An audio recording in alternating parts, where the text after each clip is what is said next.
Well, joining us now on This Is the Day is Anthony D'Ambrosio, who is the director of Triumph of the Heart, which is a movie about Saint Maximillian Kolbe. Thank you so much for being with us, Anthony. Thank you so much for having me. I'm so grateful to be here. Well, it's always good to start at the beginning, and so maybe if you could talk to us a little bit about the start of this and maybe some of the reasons why you decided to make a film about Saint Maximillian Kolbe and how that all developed. You know, it's really funny. I was never really a fan of St. Maximilian Kolbe growing up.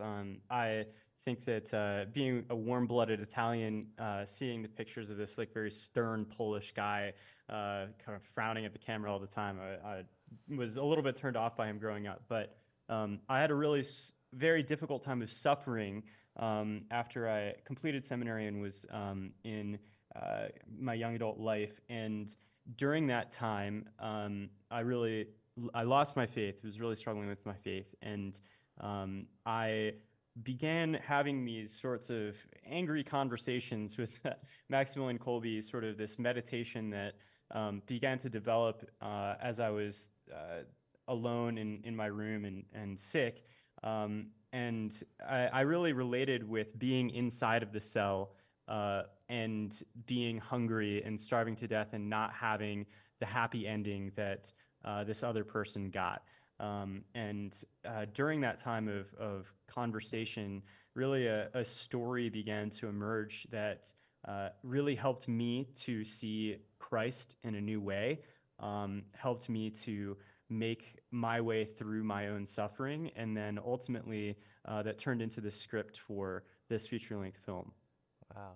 And I just heard you talking about the cell too, and maybe if you could talk about the movie itself and why you decided to shoot it the way you did. And I understand there was primarily in the cell, the footage, and just some of the clips that I saw, very, very dramatic and touching.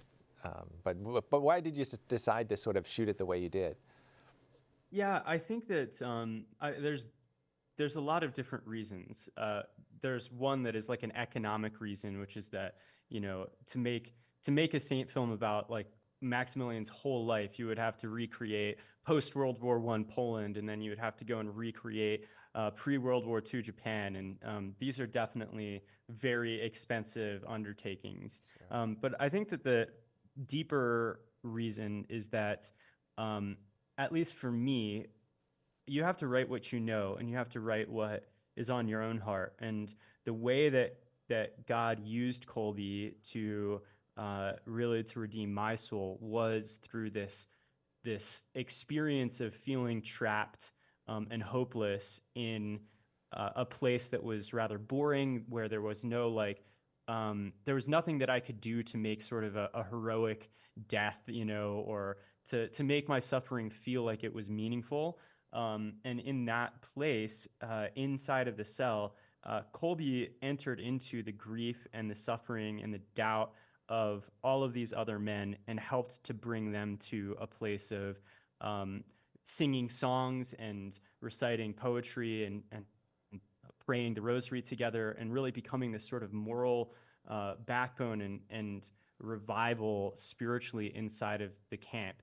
And I just found that to be very compelling. So the movie is told from the perspective of they're locked in this cell, and there's 9 other men who all start out with the idea that killing themselves is the right move now because there's no point to staying alive.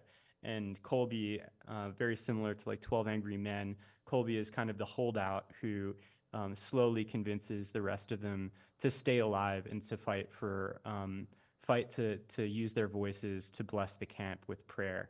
And so, yeah, I found that to be very compelling, and I think it is going to be. Yeah, and maybe if you could expand on that too for the viewers that are going to be seeing and watching this movie, and how this story of this man can sort of resonate with them today. Yeah, I mean, I think that we always need new icons of Christ. That all what the saints do is in some way they take a unique angle of Christ's face and of his mission and show it in a new way to us as a church. like reinterpreting the gospel in the modern world. And I think that um, perhaps a lot of us can't really relate with the crucifixion as our own torture. I think that as moderns, we can really relate with a sense of starvation, a sense of isolation, a sense of being trapped, and not being able to get out, or this like oppressive government that feels apocalyptic, that's taking everything that we love. Um, these were all things that are really a big part of how Kolbe lived out his passion. And I think as modern people who experience a lot of those feelings, these metaphors refresh the cross for us. Yeah, and I'm just running out of time here, but I want to get in how you can let people know about how they can help with the film too. You mentioned too how putting a movie like this together is an amazing expense, but how can people get involved, and where can they find out more? Yeah, thanks for asking. Yes, this right now, this is a very crucial time for us because um, the economics of movie making, something that they're incredibly expensive because they require art in every single way. Like they require music and stage direction and editing and sound design, and about every economic kind of role that you could imagine is involved in the making of a movie. And because of that, many distributors are they do not want to take a risk on a Catholic film because they don't necessarily believe that Catholics are passionate about these stories, or that they're going to show up to support movies about their saints. And so they, perhaps just because that hasn't really happened in a big way recently. And so right now we're running a crowdfunding campaign, not just for the money to be able to finish the film. We already shot it, so now we're in that post-production process. But this is a way for us as Catholics to say, no, we are really tired of like Hollywood doing our saints wrong.